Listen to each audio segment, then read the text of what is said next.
Hi everyone, welcome back to Maximum Rallying. After all of the excitement of last week, this week seems much quieter so far in terms of WRC news. The dust has settled over the OGA controversy a little bit. Things seem a bit calmer, I don't know, maybe everything is looking settled in the direction of Hyundai. Thierry Neuville is well on course to win his championship. I think the only interesting thing that came out is perhaps that Jari-Matti Latvala said in an interview with Dirtfish that he kind of regrets what he said in the immediate aftermath of the Acropolis rally, where he told, I think it was Luke Barry, he told that it was game over for both championships. He has said in a subsequent interview that he was perhaps a bit hasty and maybe it's not all over. But, I mean, it's not all over, is it? But it kind of is all over. I don't know. I think it's a bit of a stretch, isn't it, for them to recover and win either championship, but they have to fight, don't they? I thought it was interesting that he said, we just have to win, or try and win all the rallies in this first interview, but we're out of contention for the championship. But, I mean, if you're winning all the rallies, you are potentially in contention for the championship, aren't you? So there's that. But anyway, and in other ways, it's fairly quiet. There is one thing that I do, however, want to talk about. So over the weekend, it was the 17th anniversary of the passing of the late, great Colin McRae. And I just thought it was worth marking with a little video just to talk about some of my favourite McRae moments and perhaps get you to share some of your favourite McRae moments. Obviously, we lost Colin in tragic circumstances along with his son Johnny and their friend Graham Duncan and Ben Porcelli. And it, I don't want to get into the accident and the rights and the wrongs of it. Obviously, we all know what happened, but I think it's clear, isn't it, seeing all the stuff on social media over the last couple of days that Colin's impact is still felt around the world, isn't it? And that he was an icon of the sport. So I wanted to just touch on that, and I thought it was worth remembering. So I've tried to limit this to 3, but it's very difficult because I know that there are lots that you could pick out. First one for me, though, is very, very personal, and it's because it's probably my earliest rallying memory. It's not related to a specific event as such, but it's just Colin in a very specific car, and that is the Legacy in the Rothmans Subaru livery. And it's just, it is the image that kind of defined rallying for me as a kid in a way. It's like I said, it's my earliest memory, and it's just this image of McRae in a Legacy on the RAC, just in the forest, skidding around, mud and gravel getting kicked up and flames, and it's just so evocative. It's interesting, isn't it? Because the Legacy is kind of one of his more forgotten cars in a way. We think McRae, we think Impreza, or we think McRae, we think Focus, don't we, generally? But I think for me, there's that link, and I also think it's worth saying at this point that the Legacy is probably one of the most underrated Group A cars. It was a bit of a big bus, but it was still relatively agile because it had its nice low-mounted boxer engine. But if you ever want to hear one of the best sounding rally cars, I think the Legacy should be a lot higher up the list than most people would have it, especially if you hear one in person. A proper period Group A spec car with a really rough idle. They sound so good.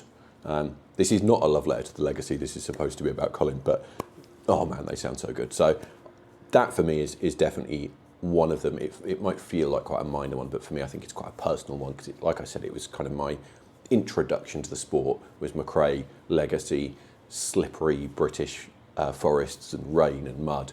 Oh, so good, so good. I think the second one is perhaps quite a lot more obvious. The second and third one are quite a lot more obvious, really. I think it has to be 95, and I don't necessarily mean the championship. His performance at the RAC in 95 was incredible. He was untouchable. I still think to this day that going into that event, there was no way that he was going to lose. There was no way that he was going to do anything other than come away with that championship. I think, even though things went wrong, he had damage to the car, and, he had the recovery from that, and the way that he kind of obliterated Carlos Sainz, I think it was incredible, and I think it was a sign, wasn't it? It was meant to be. Nothing was going to stop it. So there's that, but I think it's actually the thing that led to that for me is not just one of my favourite McRae moments. It's probably one of my favourite rally moments, and that is Catalonia, a few weeks beforehand, where obviously you had this drama, didn't you, where the team told McRae to slow down so that they could go into the last round level on points and make sure that, you know, they maximised their Constructors' Championship performance. All very noble from a team's perspective, not exactly what McRae wanted to hear. And you had these iconic images, didn't you, of team personnel, you know, standing in the road trying to wave him down, and you know, him in the service area with his dad in the back of a truck talking to David Richards and coming out and kicking things around the service area. Oh, that to me, that is it's so difficult to explain. The drama was obviously incredible, but I think that to me is kind of the essence of a great, not just a great sporting story, but kind of what we've lost from sport somehow, particularly in motorsport and particularly in rallying. The PR now is so polished, isn't it, and so perfect. They're so organised, and they carefully curate the image of the team and the manufacturers and the drivers. You know, we've seen it with this whole Ogier debacle, haven't we, with his comments and him getting the suspended fine and all that rubbish. And the way that's been handled, and the way people are being cautious about what to say about it even. And it's the opposite of that, isn't it? What happened with Colin in '95 with his dad and with David Richards, it's the opposite of that. It's pure emotion, no silly suspended fine for it, just, you know, he was pissed off. He was showing it in public. It showed how much it mattered to him, that result, and how much the championship mattered to him and how much the sport mattered to him. And that, for me, just made it one of the standout moments in WRC history. So it obviously has to be on the Colin list for me, because I think it summed him up, didn't it? It showed the passion, the drive, the kind of win at all costs mentality. He had to win, and then we went into the RAC, and he had to win. So just such an incredible moment. And then we come to the final one, and it was difficult to choose this one, because there was a few. Obviously, we had 2001 RAC, not the crash, but, you know, the performance in the run up to the crash, the speed that he was showing. So there was that. Obviously, there was 2005 Rally Australia with the Skoda and the heartbreak of things going wrong when they were so close to getting a podium. But I think for me, it's got to be X Games. X Games 2006. That is, it's just Colin in a nutshell, isn't it? Such a cool moment. So if you don't know it, I will try and put some footage in, but I'll try and put some images in if I can't find any footage. X Games, going into the final section. So it was basically like a rally stage that was in and around a stadium. They went into the car park and things and came back into the stadium. He was driving around the stadium section, and I think he was in the lead, wasn't he? He was on course to win. He went over a jump, tried to turn the car as he went over the jump, and the front wheel caught and tipped the car over. And that should have been it, shouldn't it? That should have been him out of the event. But this was where he kind of made his statement and made his American breakthrough, is that as the car was rolling over, he was putting it back into first gear and putting his foot down and getting back underway, you know, before the car was even back on four wheels. And he finished fractions of a second, I think it was, behind the winner. And it was just Colin, wasn't it?